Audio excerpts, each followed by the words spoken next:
that have never been applied, and in the words of proposition, never can be applied, what can the government learn from this, and why is this valuable? Something that's valuable is something that you want.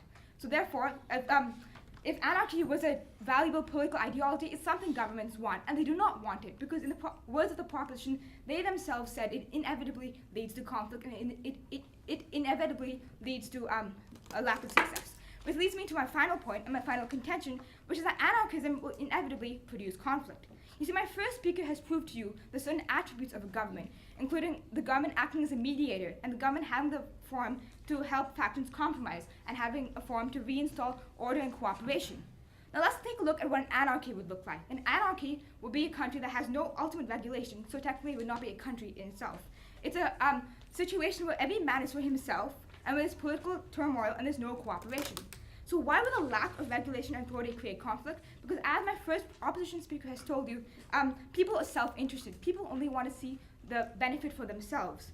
So what benefits and merit would one family that has no ultimate authority to look up to get from helping another family selflessly? There would be no benefit, which is why we as the opposition believe that in an anarchist nation, people would have no benefit to cooperate. People would not care about any other party because they are self-interested, and because that's an innate human nature. This is why, as we as the opposition believe that no matter how oppressive governments can be, they can be fixed.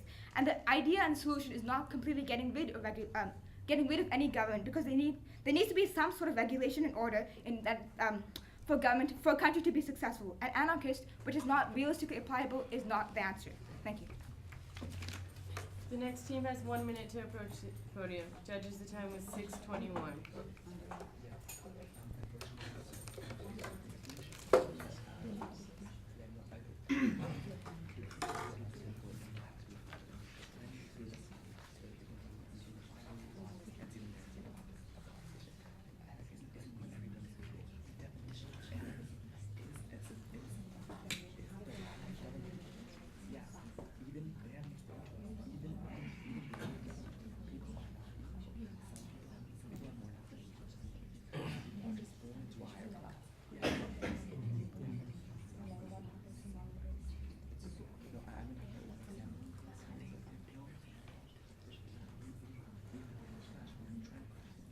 Forty-five seconds.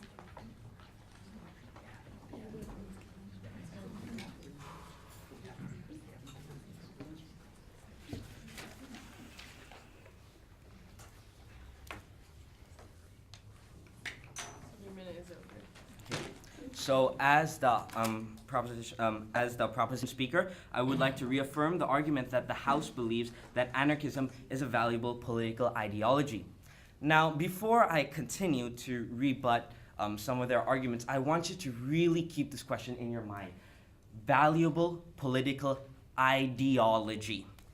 Now, before I go and talk about the whole ideology and implementation, I would just like to talk about one of their arguments. They said that we agree that people are born in different social classes. However, since we are supporting some of the aspects and the value and how anarchism is valuable, we claim that anarchism represents the dissolution of social hierarchy, which we did represent in our definition. Now let's go to ideology and implementation.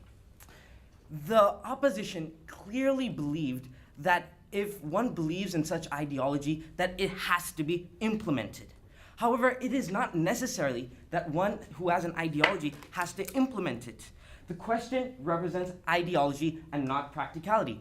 We admit that if anarchism is forced upon by the people, that if it's practiced today, we admit that it won't be valuable.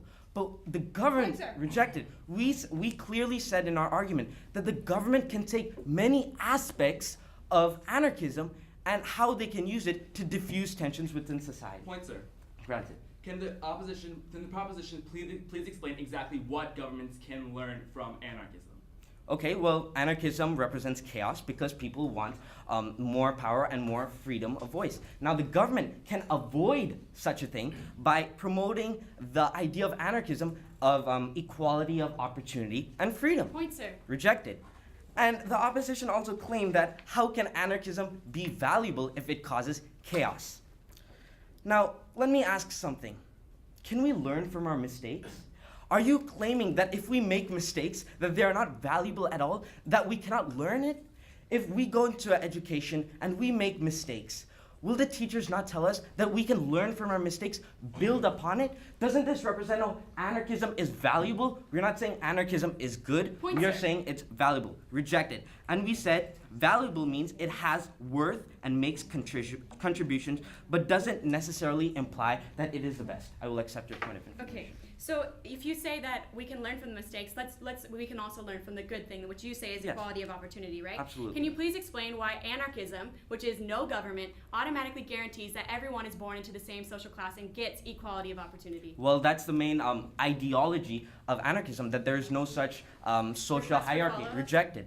Because there is no such government. However, we are not completely supporting the ideology. We are not completely supporting the implementation. We said clearly that the government can learn, not the dissolution of the government. And because we clearly stated this, even in our first speaker, all of your arguments claim that it has to be implemented. This doesn't necessarily rebut completely to our contentions.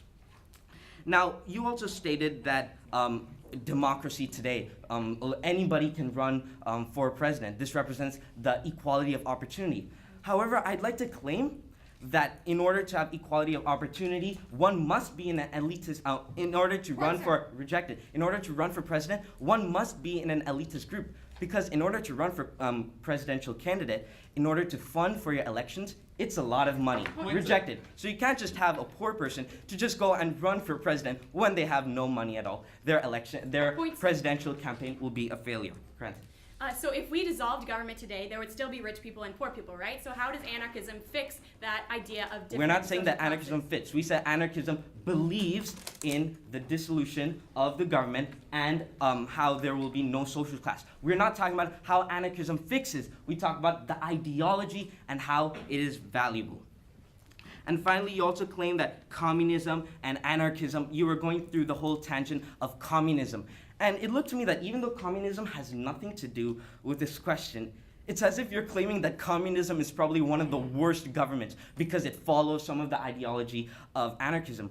Right now, we are not discussing whether communism is a good or a bad government. Rejected. We are not talking about communism at all. We're talking about the ideology of anarchism and how it's valuable. Once again, the government can learn. Rejected. The government can learn so much about anarchism, how to prevent it, why people go for anarchism. So how can the government support the people's ideas? This represents how anarchism is valuable. The good things and the bad things do contribute to how the government rejects it, how the government makes the actions.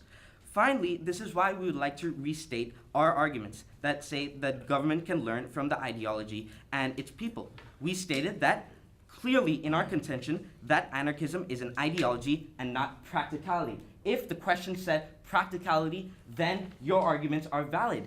But since everything that you said saying someone has to fully support anarchism, thus fully must support its practicality, we are not stating its practicality, we are saying how its ideology is very useful and valuable. Secondly, we'd also like to state that anarchism is a valuable political ideology because since it allows equality of opportunity, it allows the freedom of one to reach one's potential because in anarchism, people believe in the supporting of everyone's voice. This is why the House believes that anarchism is a valuable political ideology. Thank you. The next team has 1 minute to approach the podium. Judges, the time was 5:56.